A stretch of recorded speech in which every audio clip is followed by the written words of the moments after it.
ang nakatingin sa bintana. Si Lisa ay nag-iisa sa bahay isang gabi. Nakalimutan niyang patayin ang ilaw sa sala bago siya matulog.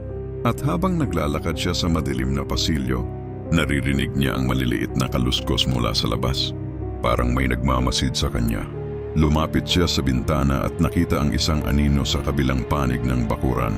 Tahimik lang ito nakatingin sa kanya. Ang katawan nito ay baluktot at kakaiba ang tindig, parang hindi tao.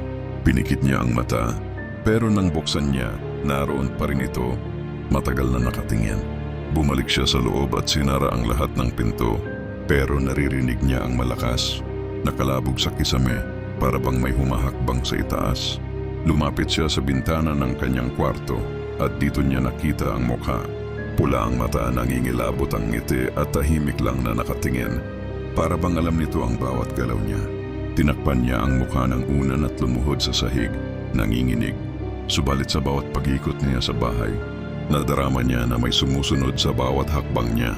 Ang telepono niya na dati tahimik biglang tumunog, ngunit walang linya. Liza. Bumubulong mula sa telepono, malamig at mabigat. Kinakabahan siya ngunit hindi niya maiwasang lumapit sa aparato.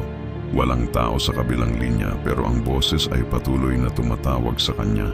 Lumipas ang ilang oras at naramdaman niya ang malamig na hangin sa kanyang batok. Nang lumingon siya, wala siyang makita sa bintana. Maliban sa refleksyon ng kanyang sariling mata, ngunit hindi iyon ang kanyang mata. Pula at malabo, puno ng galit at kasamaan. Sa puntong iyon, natakot siya ng sobra. Tumakbo siya palabas ng bahay, ngunit sa bawat hakbang niya, naririnig niya ang boses sa likod. Hindi mo ako matatakasan. Kinabukasan, nakita ng kanyang kapitbahay ang bintana ng bahay bukas. Sa salamin may nakasulat, "Huwag mo akong balikan."